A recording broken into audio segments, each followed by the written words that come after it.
오늘 핵심 구절은 16절 말씀입니다. 16절 말씀 다시 한번 읽어볼까요? 시작.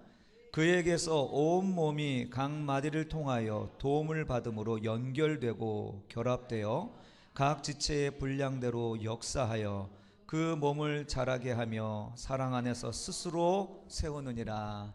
아멘.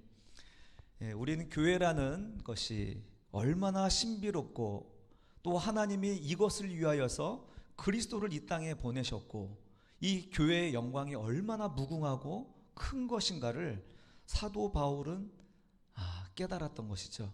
그래서 감옥에 차가운 감옥 바닥에 앉아 있으면서도 바깥에 있는 사람들을 향하여서 찬송하리로다 라고 하면서 하나님의 그 영광의 교회를 우리에게 깨닫게 하시는 서신이 바로 에베소서입니다.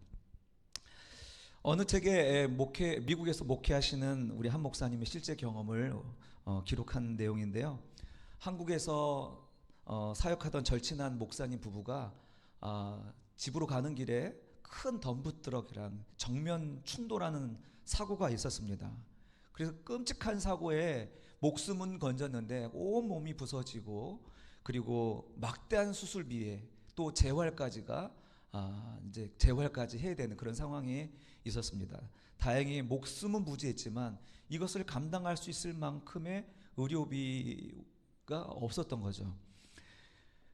그래서 이 사실을 알고 있던 이 친구 목사님이 교회에 이야기를 하고 함께 기도하는 중에 온 교회 성도들이 미국에서 이제 힘을 합하기 시작했답니다. 그래서 한 2달 동안 어린아이로부터 어른에 이르기까지 십시일반 헌금을 하기 시작을 했고 또 예수님을 믿은 지 얼마 안 된 청년이 정말 그동안 모았던 큰 돈을 약 3만 불 되는 돈을 신문지에 싸서 가져오기도 했다고 합니다. 이게 내가 사랑하는 목사님이 사랑하는 분이기에 나도 사랑합니다. 이런 마음으로 했다는 거죠. 그렇게 2달 만에 병원비를 거반 준비했다고 합니다. 12만 불이라고 하는데요. 이렇게 놀라운 돈이 모여지고 그리고 교회는 그 지역에 한국에 있는 지역 교회 목사님들이 돌아가면서 강단을 세우고 이렇게 해가지고 이 교회가 무너지지 아니하고 지속할 수 있었고 놀랍게 5개월 만에 이 목사님이 이 강단에 서게 됐다 하는 그 이야기를 기록한 내용을 보았습니다. 여러분 기적이죠. 기적이죠 여러분. 이게 우리 혼자라면 이건 감당할 수 없었을 것입니다. 교회는요 이런 기적이 일상화된 곳입니다. 할렐루야. 교회는 기적이 일상화된 곳입니다. 자막 한번 볼까요? 표적과 기적. 언제 말씀드렸죠? 예수님이 하신 그 모든 일들은 뭐라고 이야기하죠? 표적이라고 얘기합니다. 표적이 뭐냐면 영어로 사인입니다. 이정표, 메시지라는 것입니다. 예수님께서 이 땅에 오셔서 기적을 베푼 것은 우리들을 놀래키기 위해서, 미라클을 보여주시기 위해서가 아니라 메시지를 주시기 위해서 기적을 일으킨 것입니다. 그런데 오늘날 이런 기적이, 이런 표적이 있습니까 없습니까? 있을 수 있죠. 우리에게도 하나님께서는 표적을 주셔요. 그런데 이 표적은 정말 하나님께서 우리에게 메시지를 주실 때 주시는 일이에요. 특히 선교제에 가면 그런 일들이 많이 일어나죠. 그런데 기적은 어떻습니까? 기적은 우리 그리스도인들에게 일상입니다. 할렐루야. 드물게 일어나는 일이 아니라 매일 일어나는 일이 기적인 거예요. 잘 안 믿어지시는가 봅니다. 왜냐하면 우리 사도 바울의 표현대로 예수 그리스도가 우리의 머리가 되고 우리가 그의 몸이라면 연결되어 있잖아요. 그리고 우리 각 지체가 서로가 서로에게 연결되어 있습니다. 그렇다면 이 관계가 연결되어 있는 한 우리는 그리스도의 영광과 능력과 권세를 이어받는 관계가 되는 거 아닙니까? 그러므로 나의 문제는 이제 더 이상 나의 문제가 아니고 공동체의 문제고 주님의 문제입니다. 내가 짊어야 될 모든 아픔도 이제 나의 아픔만이 아니라 우리 공동체가 아파하는 거예요. 내가 막 내 몸에 어떤 한 아픈 질병이 있는데 내가 아픔을 느끼지 못한다면 그게 뭘까요? 그게 나병입니다. 나병. 막 코가 떨어지게 여기는 아픔을 느끼고 있는데 나는 못 느끼고 있어요. 이게 썩어 문드러져가 나가도 몰라요. 그게 나병입니다. 우리가 그리스도가 우리의 머리가 되시고 내가 그분과 소통을 하고 각 지체가 연결이 되어 있다면 기적은 일상인 것입니다. 그래서 사도 바울은 이 놀라운 이것을 알아챘기 때문에 하나님께서 그 놀라운 것을 보여주셨기 때문에 이 교회의 영광을 보았기 때문에 찬송하리로다. 그리고 너희들도 찬양하라라고 우리에게 요청하는 거 아니겠습니까? 교회를 이렇게 몸으로 묘사한 것은 대단히 정말 탁월한 계시인 것 같습니다. 그러나 이것은 사도 바울의 발명품은 아닙니다. 원래 하나님의 계획이고 하나님이 이 땅의 백성, 당신의 나라 백성들을 바라보시는 관점이 바로 그겁니다. 예수 그리스도를 머리로, 보낼 메시아를 머리로 당신의 백성들을 하나로 만들기 위한 계획이 원래 가지고 계신 하나님의 놀라운 계획입니다. 여러분, 구약에서 고엘 사상 들어보셨습니까? 가족이나 친족 중에 어려움을 당하면 어떻게 합니까? 가장 가까운 사람 순으로 책임지라고 하는 것이 고엘 사상입니다. 여러분, 생각나는 이야기 없나요? 성경에서 누군가를 책임지는 이야기. 룻기잖아요. 룻이 나오미 시어머니를 책임지고 또 룻과 나오미를 보아스가 책임지는 이야기. 그게 성경에 들어와 있어요. 왜냐하면 그것이 교회의 본질이기 때문에 그렇습니다. 여러분, 제사장의 흉패에는 판결의 흉패가 있습니다. 12개의 보석이 박혀있는 흉패입니다. 12지파를 상징하는 12보석이 하나의 흉패 안에 들어와 있습니다. 이게 뭡니까? 교회입니다. 교회. 하나님은 이미 당신의 백성들을 각각 자기 색깔이 있는 보석들이지만 이 보석들이 하나의 판결의 흉패에 붙어서 하나로 보시는 거예요. 하나로. 시편 133편에는 멋진 표현이 나옵니다. 보라, 형제가 연합하여 동거함이 어찌 그리 선하고 아름다운고 하면서 머리에 있는 보배로운 기름이 그 수염을 타고 옷깃까지 흘러내리는 것처럼 공동체의 복이 어떻게 해요? 그 연결된 관계를 타고 흘러가는 것을 그림으로 보여주는 것입니다.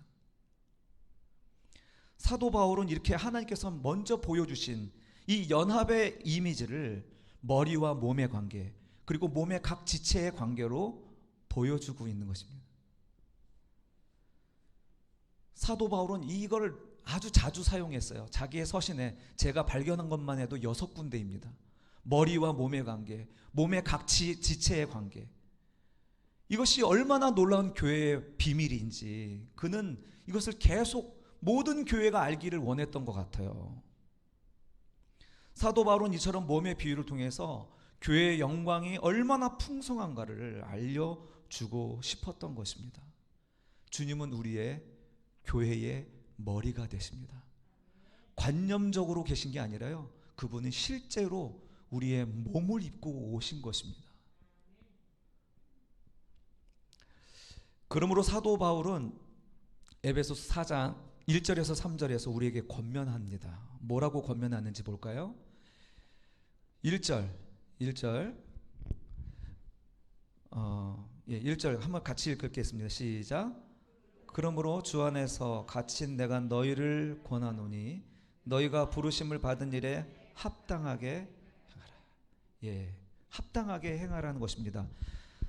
내가 지금 갇혀있는 내가 너희들에게 구한다. 너희에게 권한다. 너희가 지금 부르심을 받았지. 어떻게 부르심을 받았냐? 예수 그리스도의 보배로운 피를 값주고 너희가 부름을 받은 거 아니냐? 그러니 그 신분에 걸맞는 합당한 행동을 해라 라고 이야기합니다. 여러분, 우리도 그래야 되지 않겠습니까? 예수 그리스도의 보배로운 피로 우리가 구원을 받았으니 그 피에 합당한 행위를 해야 되지 않겠습니까? 오늘 사도 바울은 그 합당한 행위가 무엇인가? 3절입니다. 3절 같이 읽겠습니다. 3절 시작. 평안에 매는 줄로 성령이 하나 되게 하신 것을 힘써 지키라. 예, 아멘. 하나됨을 힘써 지키는 것이 우리를 부르심의 목적인 겁니다. 할렐루야.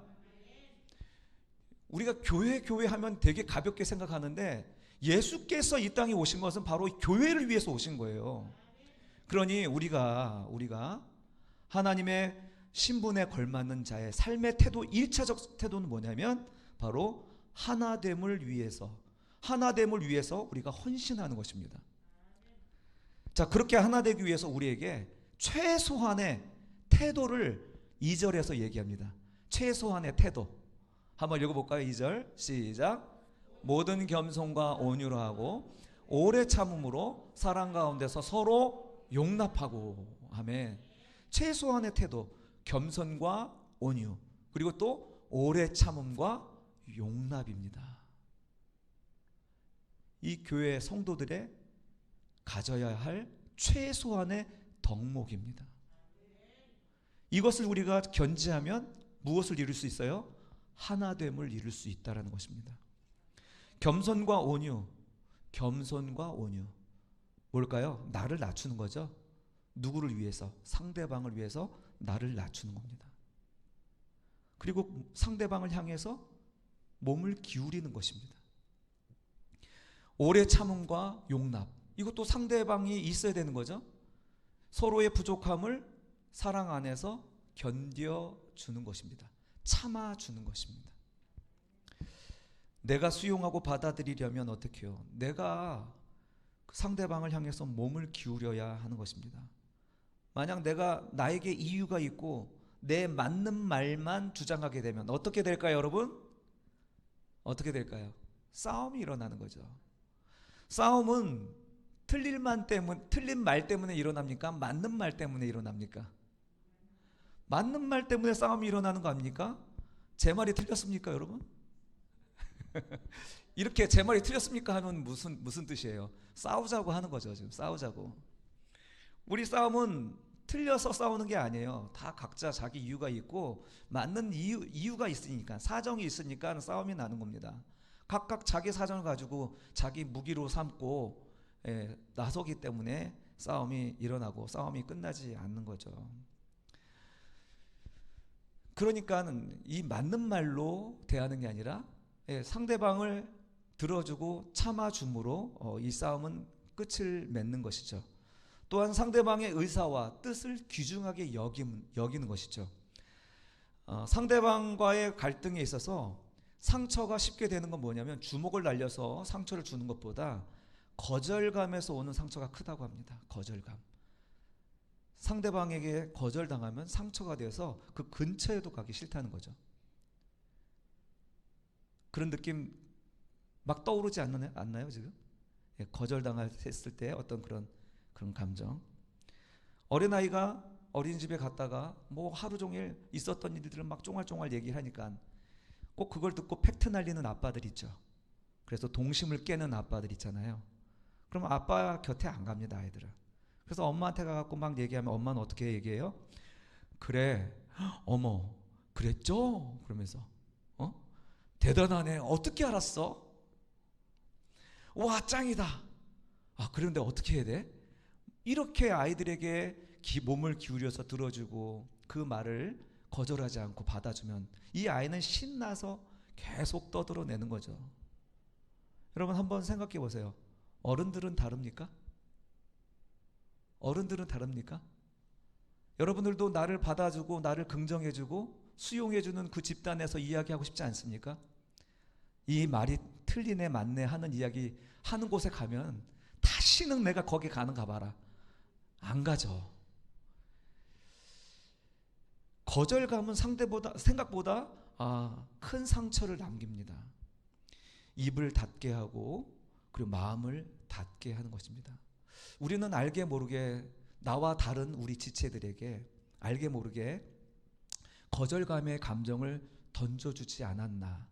옳은 이야기를 통해서 뭐 마땅히 해야 될 어떤 우리의 해야 될 어떤 must do 해야 되는 일들, 그런 것들 때문에 상대방에게 거절감을 던져준 것은 아닌가 한번 생각해 봤으면 좋겠습니다.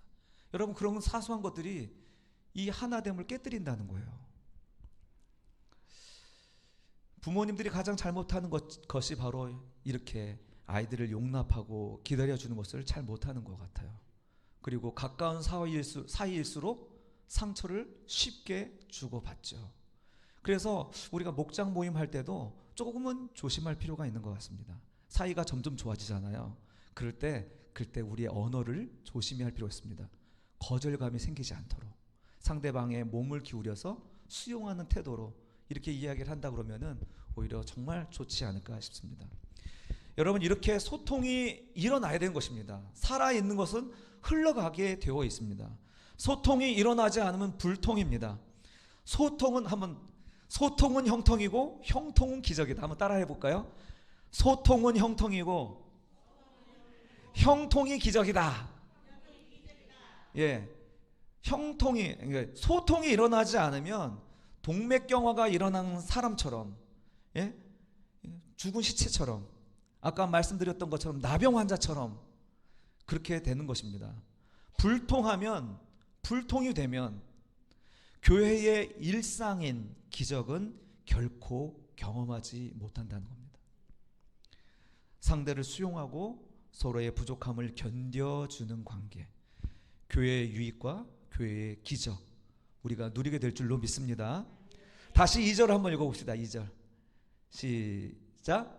모든 겸손과 온유로 하고 오래 참음으로 사랑 가운데서 서로 용납하고, 3절까지 평안에 매는 줄로 성령이 하나 되게 하신 것을 힘써 지키라. 아멘.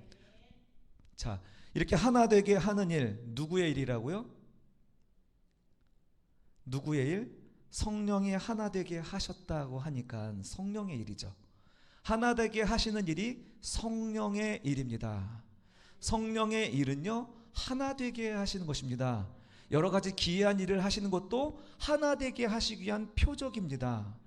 여러분, 우리 삶 속에서 문제 해결이고 또 기적이 일어나기를 바라는 거, 이런 거 하나님께서 들어주십니다. 그러나 그것이 목적이 아닙니다.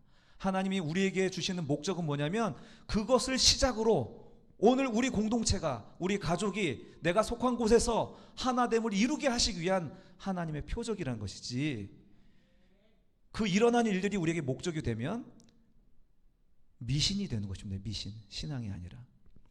성령의 본질적인 사역이 뭐라고요? 하나 되게 하는 것입니다. 교회 안에 두 부류가 있는 것 같습니다.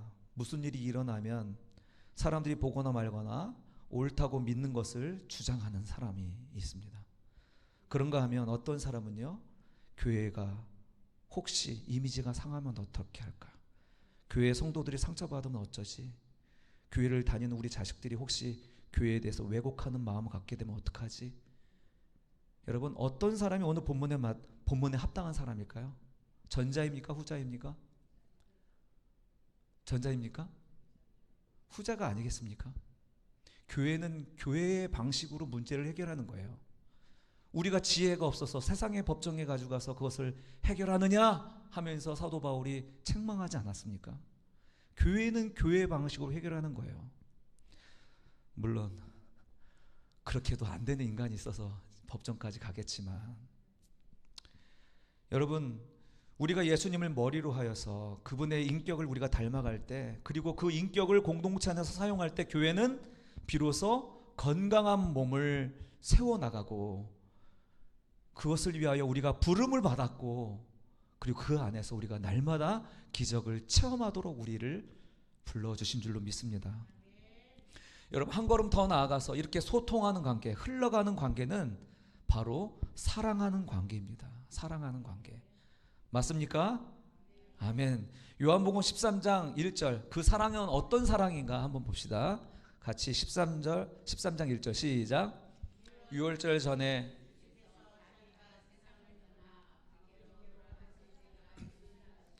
세상에 있는 자기 사람들을 사랑하시되 끝까지 사랑하시니라. 아멘.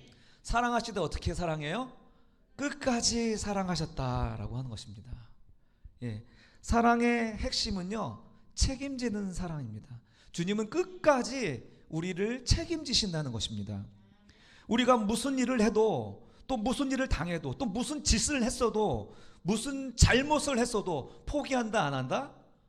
포기 안 한다. 할렐루야.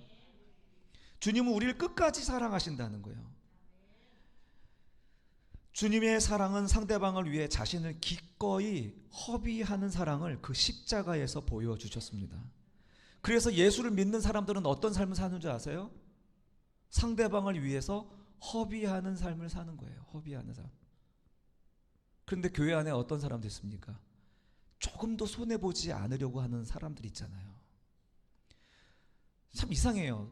돈은 조금 손해보려고 하는 사람은 있는데 절대로 감정은 손해보고 싶지 않은, 자존심은 절대로 용납이 안 되는, 여러분 이게 최후의 보루인가요? 이게 제일 힘든 것 같아요.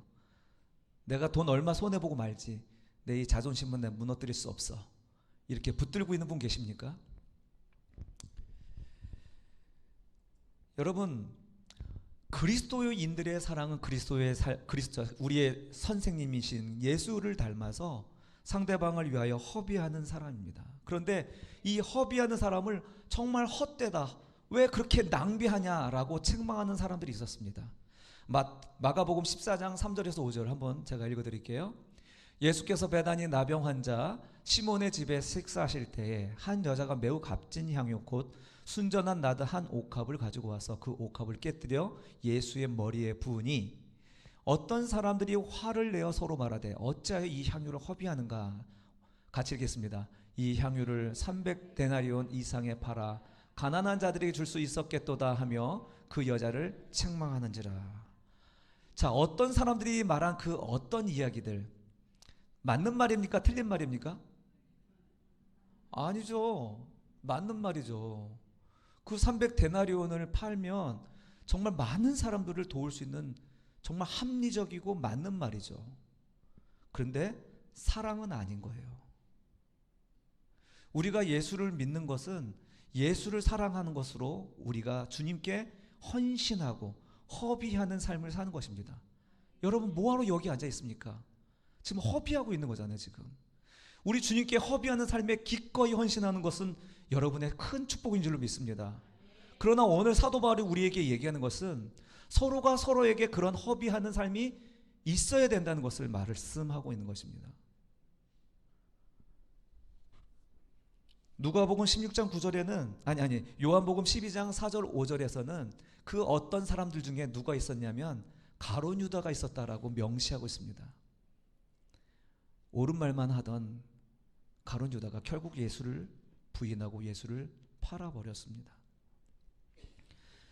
사랑하는 성도 여러분, 우리는 옳고 그름의 관계가 아니라요, 사랑하는 사람에게 온유하고 그리고 겸손하고 오래 참아주고 용납하는 관계입니다. 그리고 그 사람을 향하여 허비하는 관계입니다. 그런데 그 허비가 헛되지 않다는 것을 이야기합니다. 누가복음 16장 9절 같이 읽겠습니다. 시작. 내가 너희에게 말하노니 불의의 제물로 친구를 사귀라. 그리하면 그 제물이 없어질 때에 그들이 너희를 영주할 처소로 영접하리라. 아멘. 예, 제물은 영원하지 않기 때문에 불의한 겁니다. 영원하지 않기 때문에 불의한, 의롭지 못한 거예요. 그 제물이 이웃과 친구를 위해 허비될 때 사라지지 않는 가치가 된다는 거예요. 우리의 재물은 사라지기 때문에 의롭지 못하지만요, 그 사라질 것을 가지고 우리의 이웃들과 친구를 위해 헌신하고 섬길 때, 낭비할 때, 허비할 때 그것이 사라지지 않는 가치가 된다는 거예요. 성경은 바로 이런 가치를 귀하게 여기시고 이것으로 말미암아 우리의 상급을 달아주실 것입니다. 성경에는 이 귀중한 관계가 바로 교회이며 이 교회의 아름다운 관계들을 여러 가지 인물들을 통하여서 우리들에게 보여주십니다. 다윗과 요나단, 바로 그런 관계 아닙니까? 우리 성도 한 사람 한 사람이 그렇게 다윗과 요나단 같은 관계였으면 좋겠습니다. 또 우리 룻과 나오미의 관계, 시어머니와 며느리의 관계가 이랬으면 좋겠습니다. 그 고귀한 어머니, 그 고귀한 동생, 거기에 시자만 들어가면 신김치가 돼버려요. 얼마나 귀한 단어입니까? 어머니, 동생. 근데 시자만 들어가면 왜 그렇게, 세상은 그러다 쳐도 교회는 그러면 안 되잖아요. 우리 교회가 바로 그런 성도들이 되었으면 좋겠습니다. 바울과 또 브리스길라와 아굴라 같은 이 부부들의 모습도 마찬가지죠. 이 공통점이 뭡니까? 다 상대를 위해 기꺼이 자기 생명을 아끼지 않는 관계라는 것입니다. 이 관계를 통해서 사람들이 박수를 치며 찬송하는 것입니다. 우리 한번 여러 많은 구절을 제가 찾아봤지만 우리 한 구절씩만 읽어볼게요. 다윗과 요나단 관계에서 사무엘하 1장 26절 같이 읽겠습니다. 내 형 요나단이여, 내가 그대를 애통함은 그대는 내게 심히 아름다움이라. 그대가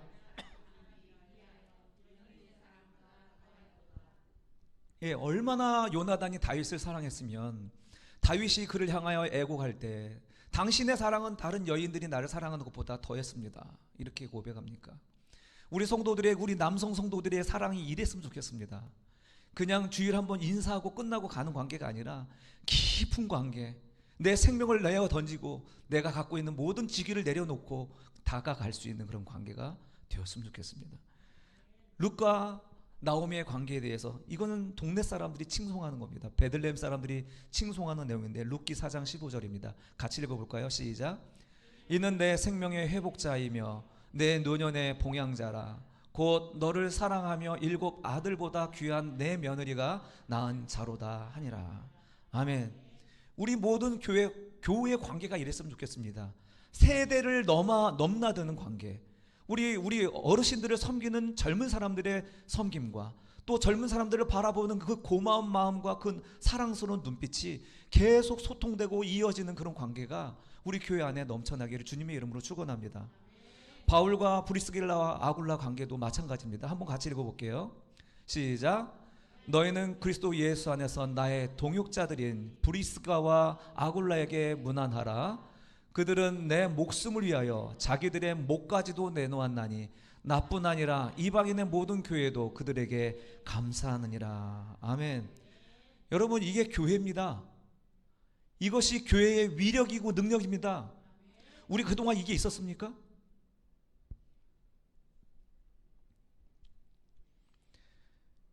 이것이 우리 안에서 세워지기만 하면 기적은 일상입니다.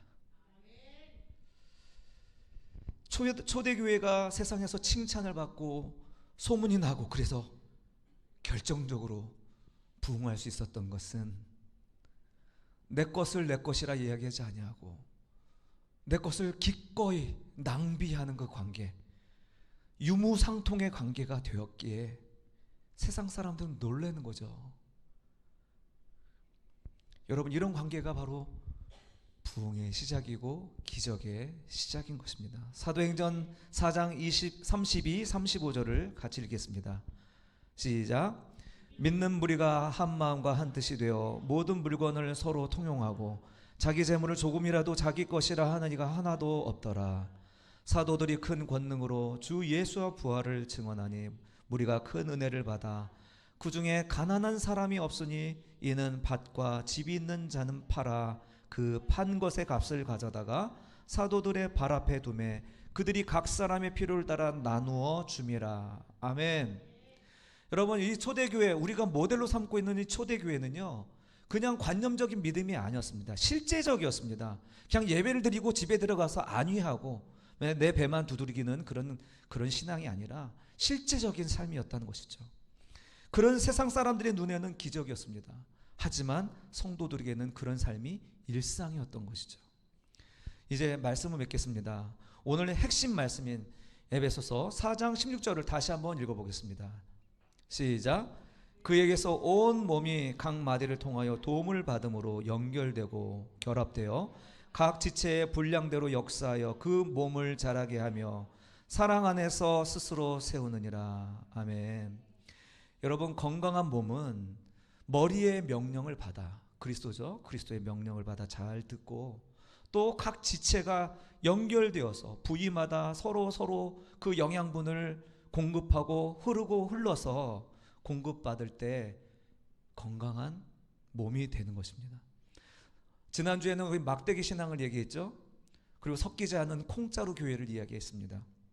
그런 교회는 오늘 본문에 의하면 동맥경화, 심각한 대사 질환을 가지고 있는 환자와 같은 것입니다. 내가 흘러가지 않고 내가 막혀버리면 내 옆이 고사되는 거예요. 내가 흘러가지 않고 내가 막혀버리면 내 주변에 가장 가까운 사람들이 그 신앙이 죽어버리는 것입니다. 교회는 몸입니다. 교회는 살아있는 생명입니다. 하나님께서는 거기서 생기를 불어 넣으셔서 살아있는 생명으로 만들어 주셨습니다. 이 생명이 흘러가게 해야 될 것들이, 해야 될 사명이 저와 여러분에게 있는 줄로 믿습니다. 그런 의미에서 우리가 서로가 서로에게 이렇게 얘기했으면 좋겠습니다. 옆을 보면서 너 없이 나 존재하지 않아. 다시 한번 하겠습니다. 나 없이 너 없고 너 없이 나 없다. 네. 예. 우리 가족에게 이 말을 하긴 쉽지만 옆에 성도들에게 이 말 하기 쉽지는 않죠. 이제 이게 우리 입에서 아주 습관적으로 나올 수 있는 고백들이 되었으면 좋겠습니다. 너 없이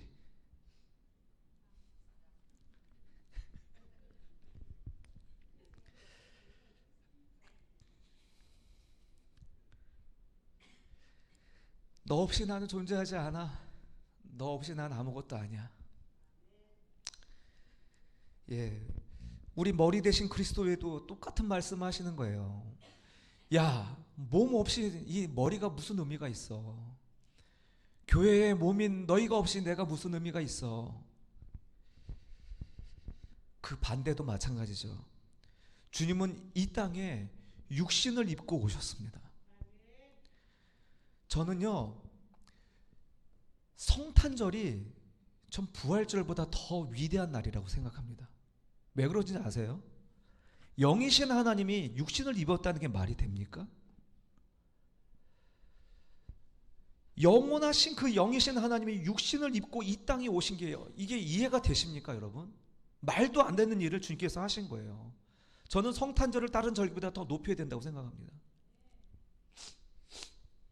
근데 더 놀라운 것은요, 부활하신 그 예수님이 그 육신을 입은 채로 지금 하늘 보좌 우편에 앉아 계시다는 사실입니다.